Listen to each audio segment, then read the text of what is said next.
Hey guys, David here. Welcome to Digital Outlook.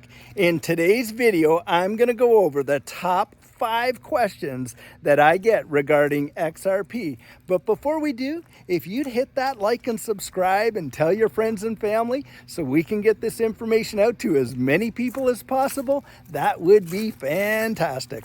So guys, without further ado, why don't we get to it?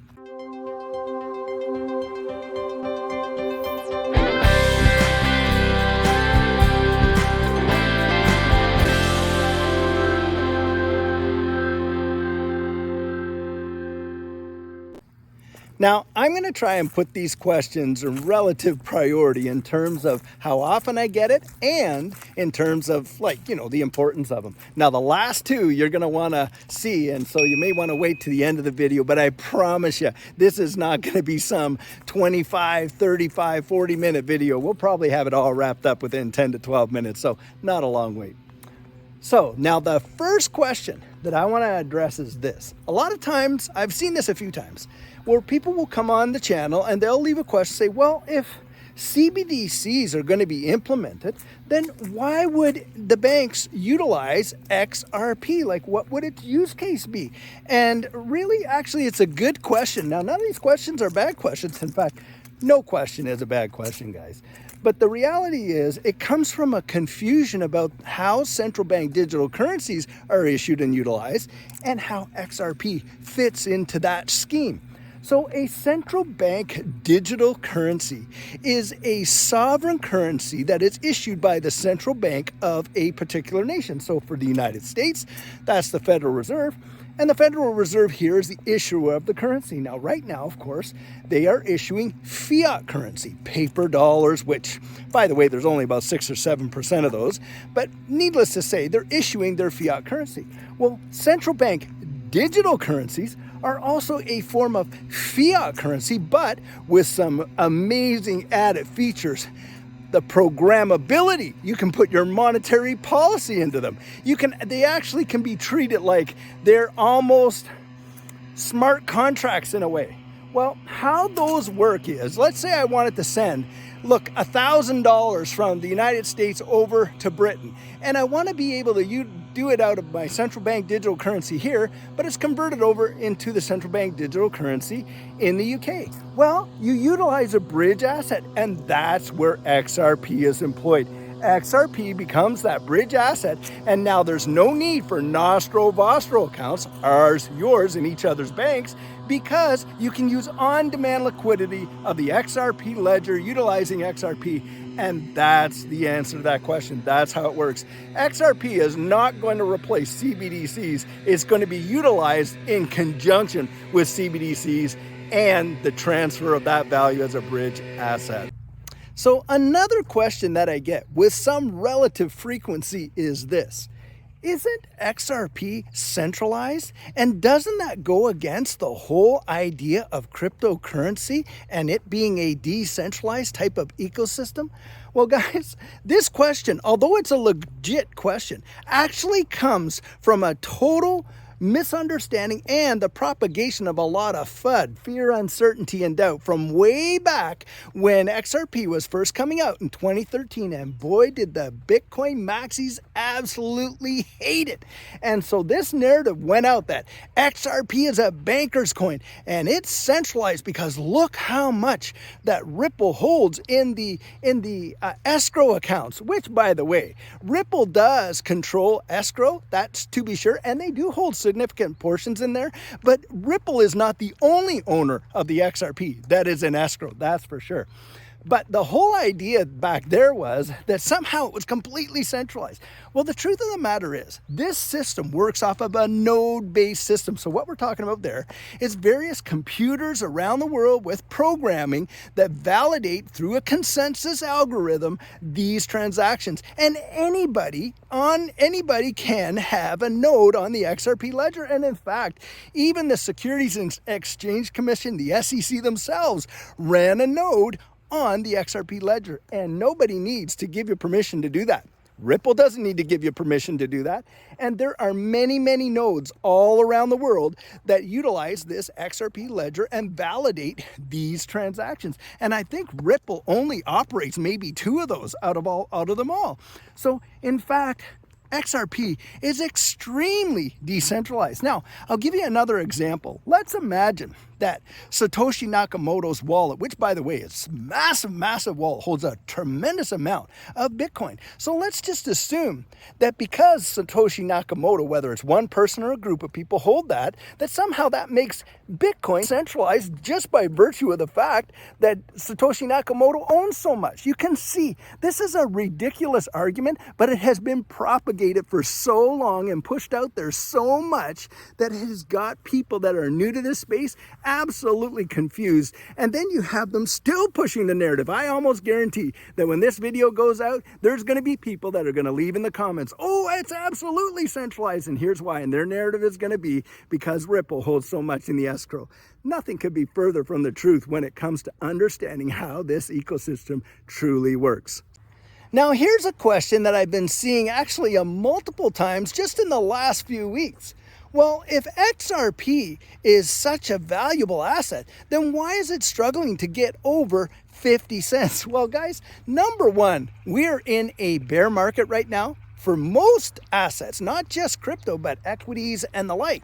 But on top of that, we have been under this SEC lawsuit, and we have seen the price of XRP get so squeezed and so suppressed that it's amazing that it's even holding the value that it is now, because look, they shut XRP out of every North American exchange, save maybe 1 or 2. And that has cut a big slice out of this marketplace for Ripple. Just imagine if that was done to Ethereum or Bitcoin.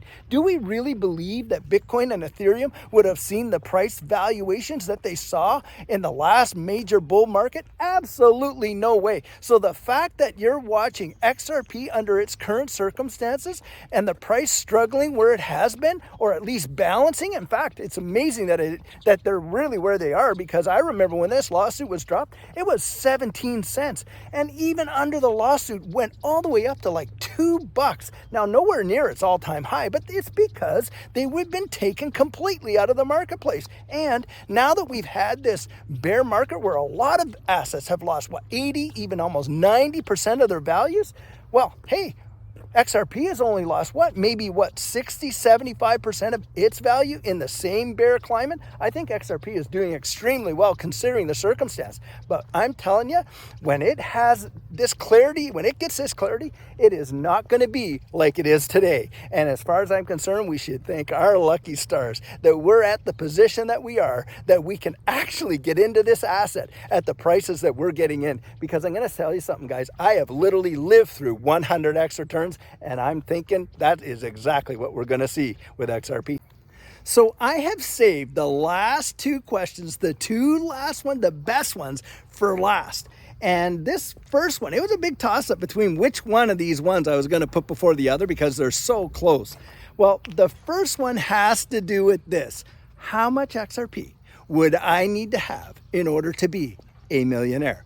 Well, when you think of it like this, guys, XRP is trading at 40 to 50 cents right now, and a 10x from there is $5. And what would 100x be? Well, 100x return would be $50. Guys, I'm telling you, in that last bull run, I saw 100x returns, and I 100% personally believe that we are going to see a 100x minimum out of XRP. I genuinely believe we are going to see into the mid to the high 2 figures for sure. Now, that's just me.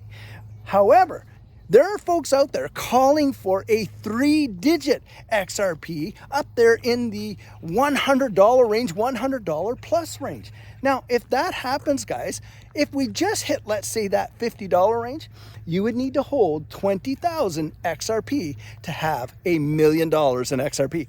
And if it hits that $100 range, those 3 digits like some folks are calling for, some of these TA guys are calling for, then you're looking at holding 10,000 XRP to become a millionaire. And right now, guys, let's be honest, it is what would it be? It would be something like, 5,000 bucks to get 10,000 XRP if you were buying it at 50 cents, and to get 20,000 you'd be paying like $10,000, and you're watching 5 figures go to 7 figures. I'm telling you, it is absolutely possible, and especially when XRP is relisted on all these exchanges, it is going to be truly amazing. Now, that's the answer to that question, and that is based on my opinion and what I've been reading out there and researching out there for myself. Now, the last question that I think is the most important, based on the amount of frequency that I see it out there and hear it and people ask it, is this: when moon? When is this whole thing gonna take off, and when can we expect a new bull run to happen? Well, guys, for me, I personally believe that once this lawsuit gets settled, you are going to see such a blow off top for XRP with all the relistings that I think that is going to be the catalyst for the next bull run market in crypto. And I really believe that we are going to see numbers just bang, bang, bang. Now, is it going to go all the way from where it is to immediately $50, immediately $100? No, I suspect it's going to bounce initially up to the $2, $3, maybe $5 range. Then from there, it'll be a little bit of a retrace. Then it's going to bounce up even more, and you're going to see the $12, $13, $14 range. Then you're going to see some price action come back down. Remember, it's support and resistance. But I do believe by the end of that bull run, you are going to see XRP in that mid to high 2-figure digits. And boy, do I hope that those other TA guys are right. We see a fractal like we did in 2017, and XRP literally hits those 3 figures. So for me, guys, I'm looking at laddering out at different levels when we're on the way up. And that is what I see. Now, I will always hold some XRP in reserve. And in fact, a lot of people out there are saying, hey, look, you might not want to sell any of your XRP because of how valuable it's going to be way down the road. In fact, there are people who are saying, look, give it 3-5 years. You're going to see 4 digits and potentially even 5 figures in XRP. Now, guys, this is the video I have for you today, and I truly hope that you enjoyed it. Now, you feel free to drop your thoughts, opinions, and comments right down there, and we can have a discussion. So guys, before you go, check out this absolutely gorgeous spot. Today, I don't know why, it just seems more amazing than it usually is. It is just absolutely beautiful. And back through the trees there, the water over there, looks like mirrored glass. It is just something else. I really love coming out here. The smells just clears the mind, and it is just fabulous. Well, guys, as you know, I'm not a financial advisor, and this isn't financial advice. But if you found value in it, if you'd hit that like and subscribe, I'd appreciate it. And don't forget to hit that notification bell down there so that you don't miss out on any of the videos that we're uploading. And guys, we are trying to shoot for 10,000 subscribers, and we certainly can't do it without you. So if you've been watching these videos but haven't yet subscribed, would you do the channel a favor and join this community? We would really love to have you on board. So in the meantime and in between time, stay safe, be blessed, and I'll catch you in the next one.